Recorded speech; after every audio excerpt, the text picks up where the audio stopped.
Good morning प्यारे बच्चों। हम लोग सीबीएसई टर्म फर्स्ट के लिए जो पहला पहला सैंपल पेपर आया है उसको सॉल्व कर रहे हैं और हम लोग 15 क्वेश्चन तक लगा चुके हैं। अब देखिए 16 क्वेश्चन से करनी है आज शुरुआत, और करनी है इतनी तगड़ी मेहनत कि बेस्ट परफॉर्मेंस अपना दें हम लोग बोर्ड में। बेस्ट परफॉर्मेंस होना चाहिए और बेस होना चाहिए स्ट्रांग। तो आपको ये सब क्वेश्चन लगाने जल्दी जल्दी टिक लगाना है, लेकिन हम अच्छे से इनको आपके सामने एक्सप्लेन कर रहे हैं। टाइम इसमें ज़्यादा लग रहा है, लेकिन इससे आपका बेस हो रहा है मजबूत और स्पीड तो बाद में बनी जाएगी। तो देखिए ये क्वेश्चन नंबर 16 है, तो शुरू करते हैं। पढ़ा जाए पहले क्वेश्चन को। The points on the curve, ये एक कर्व है। आप में से बहुत से लोग, लगभग 100% लोग इस कर्व को पहचानते होंगे। ये एलिप्स है। तो इस कर्व पे हमको पॉइंट्स पता लगाने हैं, जहां पे अगर हम टेंजेंट ड्रॉ करें तो वो होना चाहिए parallel to Y axis. Y axis के पैरेलल होना चाहिए। अगर आप पहचानते हैं कि ये एलिप्स है तो आप जानते होंगे ये एलिप्स कुछ इस तरह से बनेगा, क्योंकि a square less than b square जब होता है तो एलिप्स सेकेंड टाइप वाला होता है। अब सोचिए ये जो पॉइंट होगा वो होगा +30 और ये होगा -30। फिर ये पॉइंट आपका होगा 0, 4 और 0, -4। अगर आप ये पॉइंट निकालना चाहते हैं, तो एक बार आपको y की जगह 0 रखना होगा। तो एक्स स्क्वायर इक्वल टू हो जाएगा 9, यानी x इक्वल टू +-3। और एक बार तो x की वैल्यू आ गई +-3, और एक बार आप x की जगह 0 रख देंगे तो आपको क्या मिलेगा? y स्क्वायर इक्वल टू 16, यानी y की वैल्यू मिलेगी +-4। अब आपको ऐसा पॉइंट चाहिए जहां पे जब टेंजेंट ड्रॉ करें तो वो टेंजेंट होना चाहिए y एक्सिस के पैरेलल। और ये देखिए ये y एक्सिस है, तो एक टेंजेंट यहां पे बनेगा जो y एक्सिस के पैरेलल होगा, और एक टेंजेंट यहां पर बनेगा जो y एक्सिस के पैरेलल होगा। यानी आपका आंसर हो जाएगा +-30। तो ये फर्स्ट क्वेश्चन है। हम लोग डिफरेंशिएशन की हेल्प से पता लगाते हैं, कि वो पॉइंट कौन सा होना चाहिए। लेकिन अगर पर्टिकुलर यही क्वेश्चन है, ये एक एलिप्स है और आपको पता लगाना है, तो आपको कोई डिफरेंशिएशन करने की जरूरत नहीं है और आप ये तुरंत बता देंगे कि +-30 वो दो पॉइंट हैं जहां पर खींचा गया टेंजेंट, ड्रॉ किया गया टेंजेंट y एक्सिस के पैरेलल होगा। अगर क्वेश्चन होता कि वो कौन से पॉइंट्स हैं जहां पर खींचा गया टेंजेंट y एक्सिस के पैरेलल होगा, तो आपका आंसर होता 0 +-4, क्योंकि आप यहां फिगर में देख रहे हैं कि यहां पर ड्रॉ किया हुआ टेंजेंट x एक्सिस के पैरेलल होगा। और अगर पूछा गया y एक्सिस के parallel, your answer will be C, तो C is the correct answer. ये था question number 16।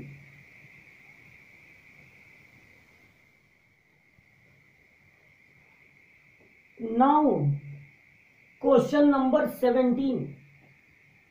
Given that A, capital A is equal to, देखिए कैपिटल ए एक मैट्रिक्स है और आप ये जानते हैं, बताने की जरूरत नहीं है कि जो मैट्रिक्स होता है उनके एलिमेंट को ए आई जे से रिप्रेजेंट करते हैं। तो ये जो हमारा मैट्रिक्स है वो है एक स्क्वायर मैट्रिक्स, वो स्क्वायर मैट्रिक्स है ऑफ ऑर्डर 3x3, यानी कि इसमें 3 रो हैं और 3 कॉलम। ये जो मैट्रिक्स है इसके एलिमेंट से अगर हम लोग डिटर्मिनेंट बनाया जाए तो उस डिटर्मिनेंट की वैल्यू भी दी हुई है -7। तो पूछा जा रहा है find the value of sigma i की वैल्यू 1 से स्टार्ट होगी और जाएगी 3 तक। AI2 ये 2 है और capital AI2 where Aij denotes the cofactor of element Aij। आप ये जानते हैं कि एलिमेंट को रिप्रेजेंट किया जाता है Aij से और इसके कोफैक्टर को, एलिमेंट के कोफैक्टर को रिप्रेजेंट किया जाता है कैपिटल Aij से। तो यानी कि यहां पर कोई नई बात नहीं है, यहां पर कोई नई बात नहीं है। अब देखिए पूछा क्या जा रहा है, पूछा जा रहा है सिग्मा आई की वैल्यू 1 से रखना है 3 तक और AI2 कैपिटल AI2। अब जल्दी से बता दीजिए कि स्मॉल ए का क्या मतलब है। स्मॉल ए का मतलब है एलिमेंट और कैपिटल ए का क्या मतलब है। कैपिटल ए का मतलब है कोफैक्टर, इस एलिमेंट का कोफैक्टर। और हमसे पूछा जा रहा है कि आई की वैल्यू अगर 1 से लगाए 3 तक रखें और फिर उनको कर दें ऐड तो हमें क्या मिलेगा। तो जब हम आई की वैल्यू 1 रखेंगे तो हमें मिलेगा IA12 और कैपिटल A12। फिर हम आई की वैल्यू देखिए 1 से स्टार्ट करके 3 तक रखनी है, तो हमने 1 रख दिया, अब 2 रखेंगे तो स्मॉल a 2 और ये हो जाएगा कैपिटल A22 और फिर हम रखेंगे 3 तो A32 कैपिटल A32। और अब सिग्मा या समेसन लगे होने के कारण वी विल ऐड देम, हम लोग इनको ऐड कर देंगे। अब ये क्या मिला आपको, इस पे आप ध्यान दीजिए। स्मॉल A12 अगर आप एक 3x3 का मैट्रिक्स बनाते हैं तो यहां आप लिखेंगे A11, यहां लिखेंगे A12, यहां A13, यहां A21, A22, A23, A31, A34 32, A33। अब इसे आप इस मैट्रिक्स में खोजिए, कहां है ये सब।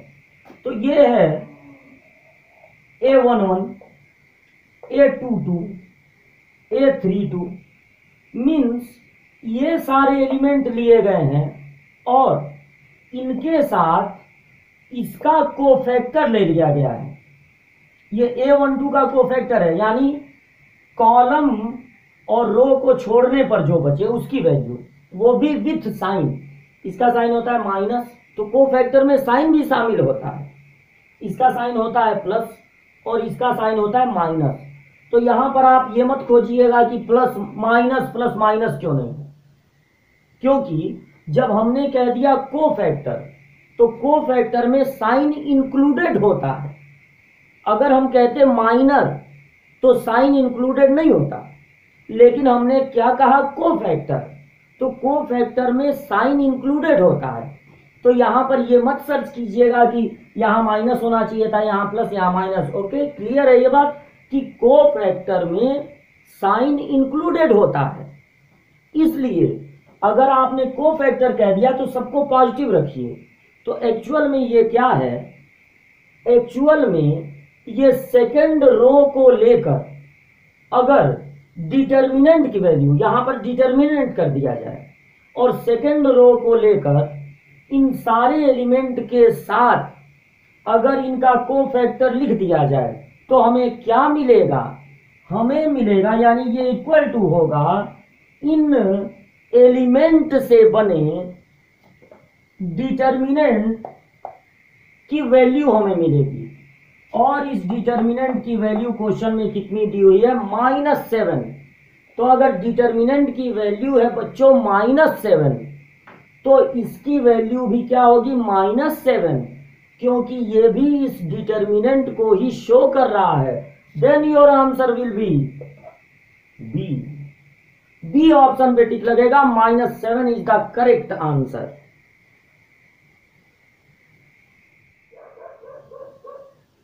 नाउ द क्वेश्चन इज, बहुत मजा आने वाला है इस क्वेश्चन में, क्योंकि ये है डिफरेंशिएशन। और डिफरेंशिएशन हम लोगों के लिए बिल्कुल ऐसा है जैसे क्लास 8th के स्टूडेंट के लिए एलसीएम फाइंड करना। एलसीएम फाइंड करना किस स्टूडेंट को नहीं आता है? 8th लेवल के किस स्टूडेंट को एलसीएम फाइंड करने नहीं आता? 7th के किस बच्चे को मल्टीप्लाई करने नहीं आता? तो फिर 12th के बच्चे को क्या डिफरेंशिएशन करने नहीं आएगा? बिल्कुल आएगा, आपको भी आता है।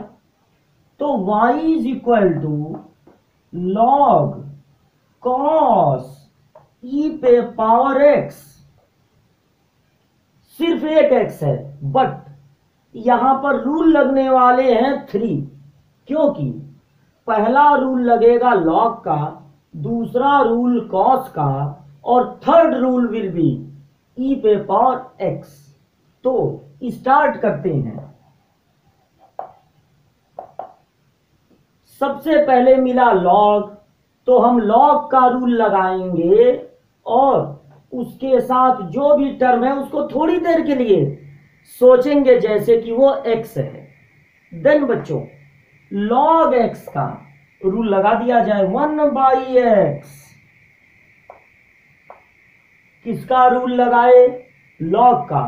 तो log को छुपा दो, log का काम हो चुका है खत्म।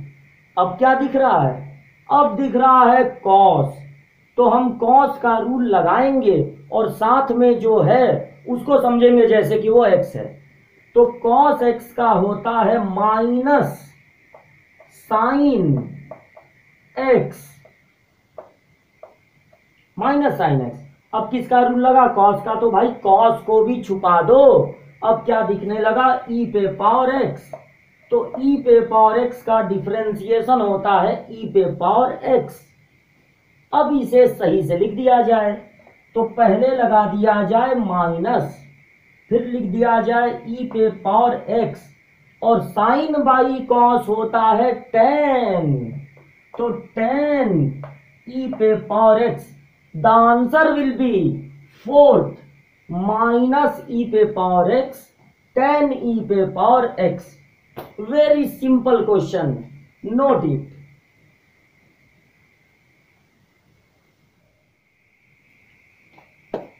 Now look at this question. How interesting the question is. Based on the given shaded region. Given shaded region. यहां है given shaded region और ये हमको दिख रहा है, यहां पर A छूट गया है, sorry, A B C D, ये है shaded region as the feasible region. ये फिजिबल रीजन है, यानी कि सारे के सारे जो इनइक्वालिटीज रहे होंगे वो सब के सब इसके द्वारा सेटिस्फाई हो रहे हैं। ये वो रीजन है जो सब में कॉमन है, इसलिए ये है feasible region in the graph. तो कौन सा पॉइंट या पॉइंट्स है, एट विच पॉइंट और पॉइंट्स, कौन सा पॉइंट है या ढेर सारे पॉइंट हैं, इज द ऑब्जेक्टिव फंक्शन। जिस फंक्शन को मैक्सिमाइज या मिनिमाइज करना है, that is z equal to 3x plus 9y। इस z को मैक्सिमाइज कर सकते हैं, मिनिमाइज कर सकते हैं। तो पूछा जा रहा है कि बताइए ये बी पर मैक्सिमम होगा या सी पे मैक्सिमम होगा या डी पे मैक्सिमम होगा या फिर पूरे लाइन सेगमेंट सी डी पे मैक्सिमम होगा। कहाँ कहाँ होगा ये मैक्सिमम? कौन मैक्सिमम? Z maximum. जब हम एलपीपी पढ़ते हैं तो हमारा जो फंक्शन होता है जेड, उसको हम लोग करते हैं मैक्सिमम। तो बच्चों बस हमें, अच्छा इतना सारा मेहनत हम लोग खुद करेंगे। अगर ये ऑप्शनल क्वेश्चन ना होके सब्जेक्टिव क्वेश्चन होता, लेकिन सब्जेक्टिव क्वेश्चन नहीं है, तो सारा ये सब मेहनत, सारे वर्क करके दिए गए हैं। बस आपको ये पता लगाना है कि जेड कब मैक्सिमम होगा। मैक्सिमम होगा तो एलपीपी में मैक्सिमम फाइंड करने का तरीका दूसरा है, और जब हम लोग कैलकुलस पढ़ते हैं तो उसमें फंक्शन की मैक्सिमम वैल्यू पता लगाने का तरीका कुछ और है। अब इसमें क्या तरीका है? हमें बस बनाना है एक इस तरह का टेबल, और यहां लिख देना है z इक्वल टू है 3x प्लस 9y। अब हमें सारे पॉइंट ले लेने हैं, जो फिजिबल रीजन के कॉर्नर पॉइंट्स हैं बस वो लेने हैं। तो a लेना है, a का कोऑर्डिनेट है 0 10। फिर हमें ले लेना है b है 5 5, और फिर हमें ले लेना है c है 15 15, और फिर हमें ले लेना है d, और d कितना है बच्चों? d है 0 20। तो अब हम लोग क्या करेंगे? पहले x की वैल्यू 0 और y की 10 रखेंगे, देन वी विल गेट 90। जब 5 5 रखेंगे तो 5 हो जाएगा कॉमन, और 9 और 3 मिलकर 12, 12 5 जा 60। फिर हम 15 15 रखेंगे तो 15 कॉमन हो जाएगा, तो 9 और 3 मिलकर हो जाएगा 12, 12 और 15 का इंटू कर दिया जाए यानी 180। और जब हम रखेंगे 20, 0 और 20, then we will get also 180, यानी कि इन सब में कॉर्नर पॉइंट को रखना होता है जेड में। कॉर्नर पॉइंट के कोऑर्डिनेट को रखना होता है जेड में, तब पता चलता है कि मिनिमम वैल्यू कितनी है और मैक्सिमम वैल्यू कितनी है। तो आप ये देख रहे हैं कि मिनिमम मैक्सिमम वैल्यू दो जगह, 2 पॉइंट पे मैक्सिमम है, सी पे और डी पे, लेकिन सी डी तो एक ही लाइन है, सी डी एक ही लाइन है। अगर 0 20 रखने पर मिला है 180, 15 15 रखने पर भी मिला है 180, तो इसका मतलब ये होगा कि सी डी के जो बाकी के पॉइंट बचे उन्हें भी अगर यहां रखा जाए 3x प्लस 9y में, तो हमें मिलेगा 180। क्यों मिलेगा 180? क्योंकि आप अगर यहां से 3 लेते हैं कॉमन, ध्यान दीजिए यहां पर 3 है कॉमन, तो बचेगा x प्लस 3y, और x प्लस 3y इस लाइन के लिए 60 है। तो जब आप 3 कॉमन लेंगे तो you can put 60 in place of x plus 3y। तो जब आप 60 रख देंगे और 3 कॉमन लिए हैं तो क्या मिलेगा? 180 मिलेगा, और यहां भी देखिए 180 मिल रहा है। मतलब इस लाइन पे आप कहीं भी रहो, x प्लस 3y की वैल्यू 60 होगी। तो जब x प्लस 3y की, क्योंकि इस लाइन का इक्वेशन ही है x plus 3y equal to 60, तो जब इस लाइन के और भी पॉइंट्स को आप यहां रखेंगे तो 60 मिलेगा, और यहां 60 रखने पर 180। Then our answer will be D. हमारा डी ऑप्शन सही है कि every point on line segment C line segment, पूरे सी डी लाइन सेगमेंट पे हमको इस फंक्शन की मैक्सिमम वैल्यू मिलने वाली है, और वो मैक्सिमम वैल्यू है 180, यानी जो डी ऑप्शन है वो है correct. Now the question number 20, the least value of the function. एक फंक्शन दिया गया है छोटा सा 2 cos x प्लस एक्स, इसकी पता लगानी है लीस्ट वैल्यू, मिनिमम वैल्यू, और क्लोज्ड इंटरवल दिया गया है, इंटरवल है 0 से 90। तो आप ये पढ़े हैं, जानते हैं, समझते हैं कि अगर क्लोज्ड इंटरवल में इंटरवल दिया जाएगा, मतलब इंटरवल क्लोज्ड होगा, स्क्वायर ब्रैकेट में दिया जाएगा, तो मैक्सिमम मिनिमम का पता लगाने के लिए, मैक्सिमम मिनिमम का पता लगाने के लिए 2 टाइम्स डिफरेंशिएशन नहीं करते हैं, ओनली 1 टाइम डिफरेंशिएशन करके पता लगाते हैं क्रिटिकल पॉइंट।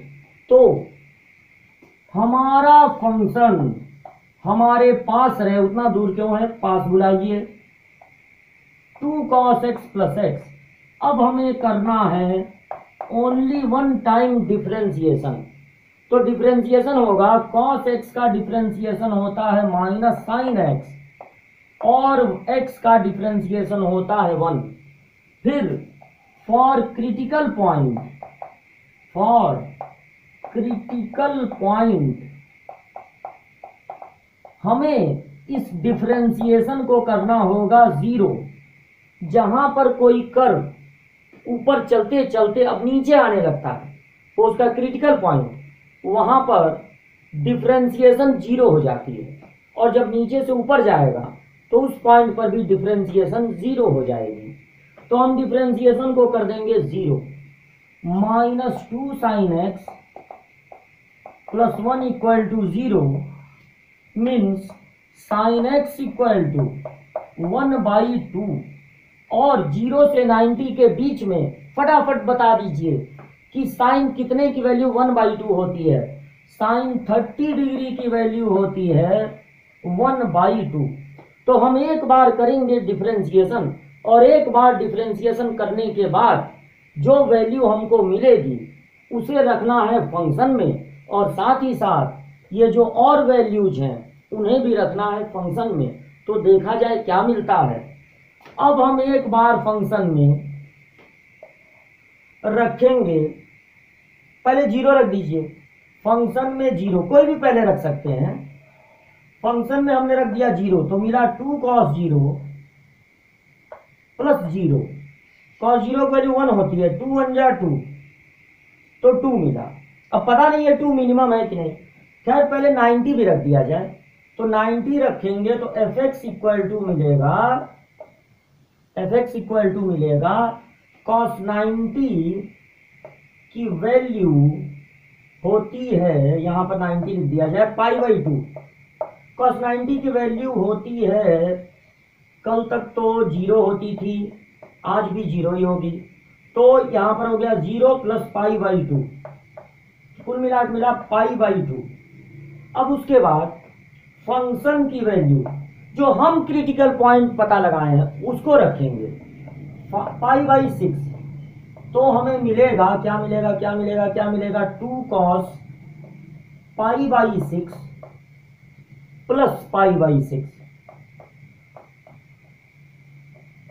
cos 30 की वैल्यू होती है √3/2, तो 2 इंटू √3/2 प्लस π/6, यानी √3 प्लस π/6।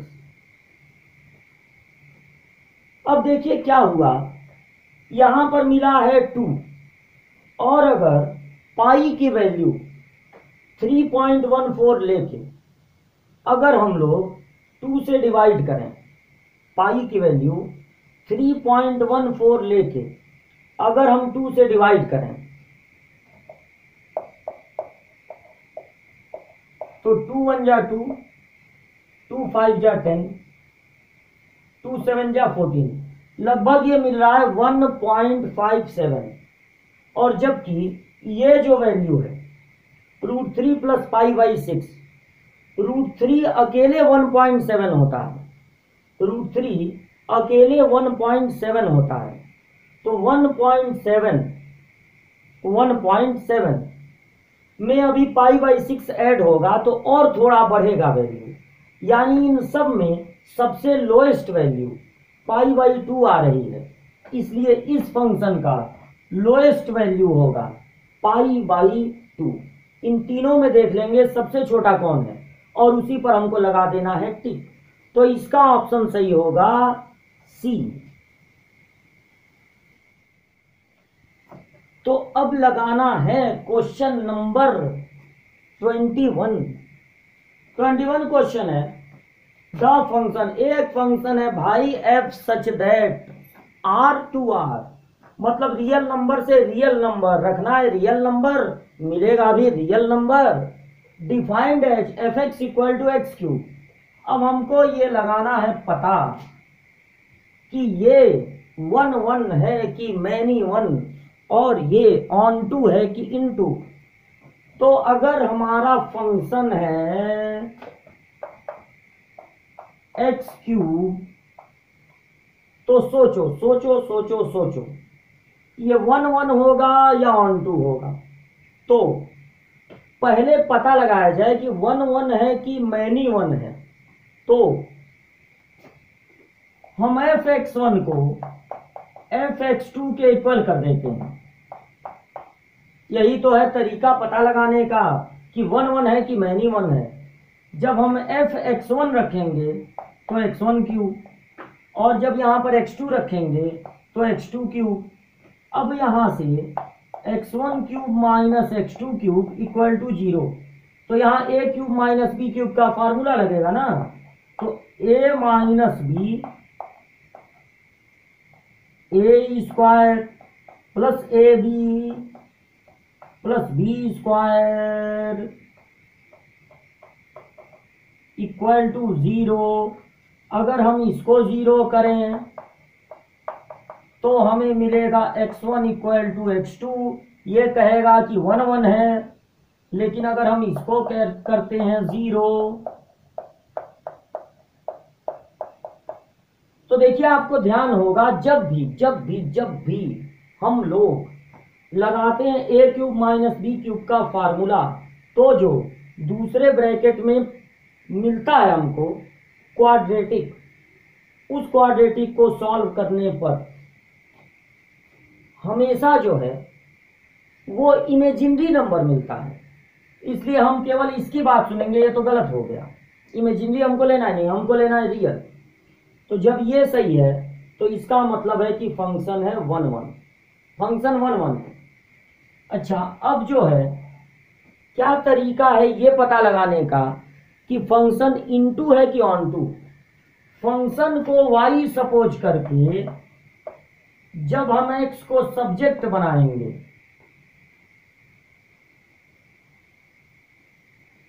तो हमें ये पता चलेगा कि फंक्शन इनटू है कि ऑन टू है, इनटू है कि ऑन टू है, इनटू है कि ऑन टू है।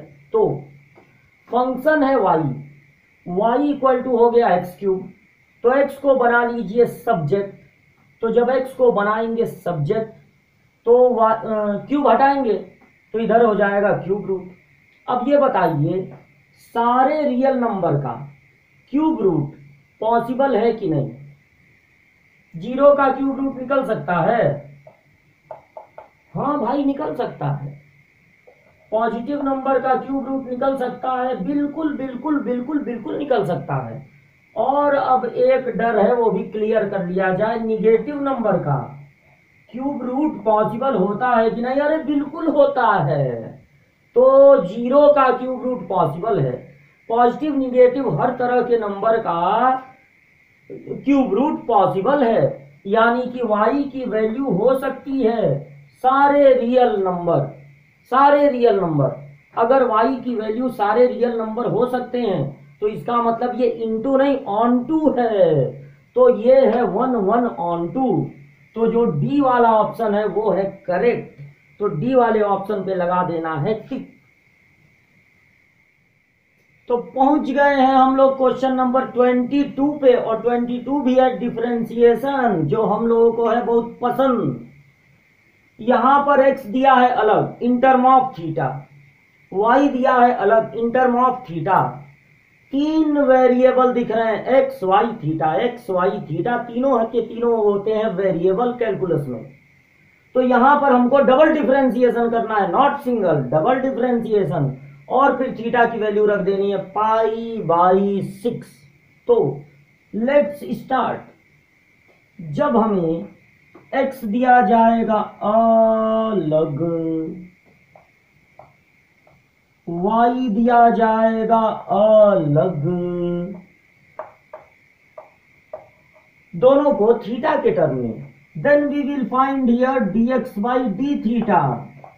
सेक थीटा, सारे रूल लगेंगे थीटा पे भाई। सेक थीटा का होता है सेक थीटा टेन थीटा, और यहां से हम निकालेंगे dy by d थीटा, भी ऐसी रहेगा। टेन थीटा का होता है सेक स्क्वायर थीटा, और अब dy by d थीटा को डिवाइड करेंगे dx by d थीटा से, यानी कि b सेक स्क्वायर थीटा को डिवाइड करना है a sec theta tan theta से। तो d थीटा हो गया कैंसिल, बचा dy by dx, और यहां पर हो गया एक सेक थीटा कैंसिल। तो b लिख लिया जाए, a लिख लिया जाए, और देखिए सेक होता है 1/cos और टेन होता है sin/cos, cos थीटा कैंसिल, और 1/sin होता है कोशेक। तो dy by dx मिलेगा क्या, b/a कोशेक थीटा। अब तक यहां थे दो वेरिएबल x और थीटा, यहां थे दो वेरिएबल y और थीटा, लेकिन पहली बार ऐसा हुआ कि यहां पर तीन वेरिएबल है, x भी है, y भी है, थीटा भी है। तो अब तक डिफरेंशिएशन कर रहे थे विथ रिस्पेक्ट टू थीटा, लेकिन अगर निकालना है D square Y by D X square, तो डिफरेंशिएशन किया जाए with respect to theta not with respect to x.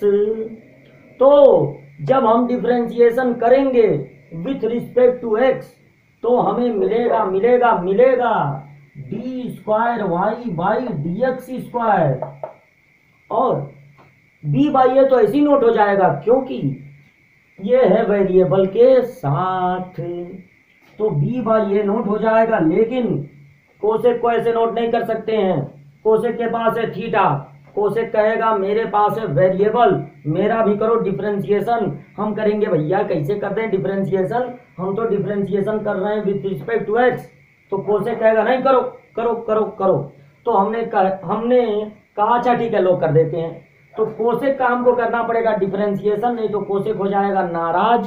Cosec का डिफरेंशिएशन होता है minus cosec theta cot theta. लेकिन डिफरेंशिएशन करना था विथ रिस्पेक्ट टू एक्स, और हमने कर दिया विथ रिस्पेक्ट टू थीटा, तो हमको देना पड़ेगा पेनाल्टी।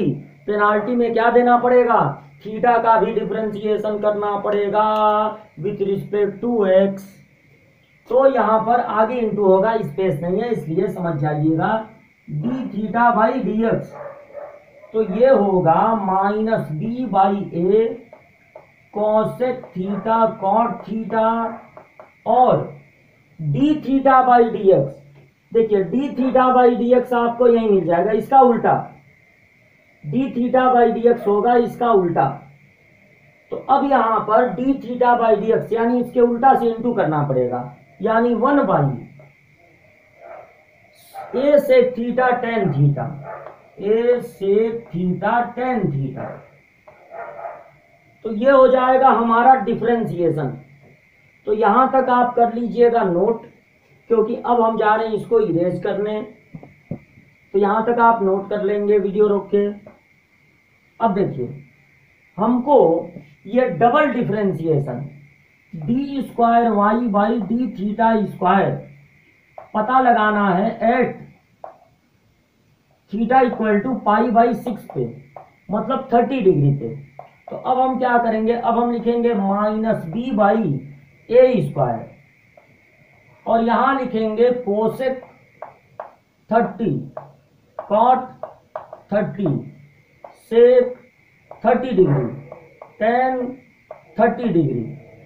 तो हमें मिलेगा -b बाई ए स्क्वायर, और कोसेक 30 कितना होता है 2, कॉट 30 कितना होता है √3, सेक 30 कितना होता है, कॉस 30 होता है √3/2, उसका उल्टा 2/√3, और टेन 30 होता है 1/√3। तो 2 से 2 कैंसिल, और ये √3 का इंटू 3, और ये √3 का इंटू 3, ये ऊपर जाएगा तो हो जाएगा 3√3, साथ में रहेगा b बाई ए स्क्वायर, तो -3√3b by a square, -3√3b by a square. तो option a is correct, option a पे लगेगा टिक, और ये हो गया क्वेश्चन नंबर 22। तो मेरे प्यारे बच्चों ये देखिए, इसको थोड़ा कर देते हैं shaded. In the given graph, इस ग्राफ में the feasible reason of LPP का ये फिजिबल रीजन है, ये वो रीजन है जो सारे इनइक्वालिटी से सेटिस्फाई हो रहा है, और द ऑब्जेक्टिव फंक्शन मतलब वो फंक्शन जिसको मैक्सिमम करना है या मिनिमम, वो है z = 2x - 3y। तो इनमें से किस पॉइंट पर ये होगा minimum? Very simple, very simple. आपको क्या करना है, यहां पर z जो आपको मिला है उसमें बारी बारी से 0,8 रखना है पहले। तो 0,8 पे क्या मिलेगा, 0,8 -24, फिर आपको रखना है 0 0, x और y की जगह 0 0, तो क्या मिलेगा, z की वैल्यू 0। फिर आपको रखना है 5 0, तो 5 0 रखने पर आपको मिलेगा 5, यहाँ पे रख देते हैं, नोट तो कर लिए हैं, 5 0 तो मिलेगा 10, और जब आप रखेंगे 6 5 तो आपको मिलने वाला है 12, नहीं 12 -5 3 जा 15 यानी -3, और जब आप रखेंगे 6 8 तो आपको मिलने वाला है 6 2 जा 12, 8 3 जा 24, 12 में से 24 माइनस होगा -12, और जब आप रखेंगे 4 और 10 तो देखिए क्या मिलने वाला है, 4 2 जा 8 और 10 3 जा 30, 4 2 जा 8 और 10 3 जा 30, यानी कि 8 - 30 मतलब -22। तो इनमें से सबसे छोटा सबसे छोटा सबसे छोटा कौन है, क्योंकि हमको पता लगाना है मिनिमम वैल्यू। तो -24 सबसे छोटा है ना, यानी कि आपका आंसर हो जाएगा 0,8, क्योंकि 0,8 पे वैल्यू आ रही है सबसे ज्यादा मिनिमम। तो आपका आंसर होगा ऑप्शन सी। तो अब देखिए ये क्वेश्चन है, और ये क्वेश्चन है डिफरेंशिएशन का। Find the derivative of this function with respect to this function. इस फंक्शन के रिस्पेक्ट में इस फंक्शन का पता लगाना है डिफरेंशिएशन। तो आप देख रहे हैं कि एक फंक्शन का दूसरे फंक्शन के रिस्पेक्ट में डिफरेंशिएशन है। तो ऐसे में आपको बताया गया होगा कि पहले फंक्शन को अगर आप y सपोज कर लें, या मैक्सिमम लोग इस तरह से पढ़े होंगे कि पहले वाले को सपोज कर लिया जाए y1 और दूसरे वाले को सपोज कर लिया जाए y2। तो हमें इस फंक्शन का डिफरेंशिएशन करना है इस फंक्शन के रिस्पेक्ट में, यानी कि हमको फाइंड करना है dy1 बाई dy2, इस फंक्शन का इस फंक्शन के रिस्पेक्ट में डिफरेंशिएशन। और ये साइन इनवर्स का बहुत पॉपुलर क्वेश्चन है। एक फार्मूला भी है कि साइन इनवर्स 2x रूट में 1 - x² को हम लिख सकते हैं 2 साइन इनवर्स x ये इनवर्स का एक फॉर्मूला है कि इसको हम लोग लिख सकते हैं 2 साइन इनवर्स x। अब यहां से हम निकालेंगे dy1/dx, तो ये होगा 2 अपान रूट में 1 माइनस एक्स स्क्वायर, और हम यहां से निकालेंगे dy2/dx, तो ये होगा 1 अपान रूट में 1 माइनस एक्स स्क्वायर। अब इस dy1/dx को डिवाइड कर देंगे dy2/dx से, तो जब इसको इससे डिवाइड करेंगे तो ये कैंसिल हो जाएगा और बचेगा 2, तो हमारा ऑप्शन हो जाएगा 2। Where is 2? यहाँ है 2। तो इस क्वेश्चन में ऑप्शन ए है करेक्ट। ये देखिए फार्मूला होता है साइन इनवर्स 2x रूट में 1 माइनस एक्स स्क्वायर को जब x 1/2 से बड़ा और 1 से छोटा हो तो लिख सकते हैं 2 साइन इनवर्स x। तो बच्चों ये था टर्म 1 पे दूसरा वीडियो। छोटे छोटे वीडियोज बना रहे हैं ताकि आप 15 क्वेश्चन 10 क्वेश्चन तैयार करते रहें। अभी हम लोग टाइप ए पर थे और टाइप ए में 20, ये हम आपको थोड़ा सा बताना भूल गए कि 1 से लेकर 20 तक में आपको अटेम्प्ट करने होंगे 16 क्वेश्चन, यानी फर्स्ट 20 क्वेश्चन में आपको अटेम्प्ट करना था 16 क्वेश्चन, और उसके बाद ये 21 से लगाए 24 तक ये सेक्शन बी है। अब 21 से लगाए 40 तक में आपको 16 और क्वेश्चन अटेम्प्ट करने हैं, यानी 4 क्वेश्चंस का रिलीफ है आपके लिए 20 क्वेश्चनों में। तो आप ये खूब बढ़िया से तैयार करो। अगला वीडियो जल्दी आपको मिलेगा, और वीडियो को लाइक करें, सब्सक्राइब करें और भी अपने दोस्तों में शेयर करें ताकि ज़्यादा से ज़्यादा लोग इसका बेनिफिट उठा सकें। और इसी तरह के वीडियो बनते रहेंगे, खूब मन लगाकर पढ़ते रहिए। अगले क्लास में फिर मिलेंगे। Good bye.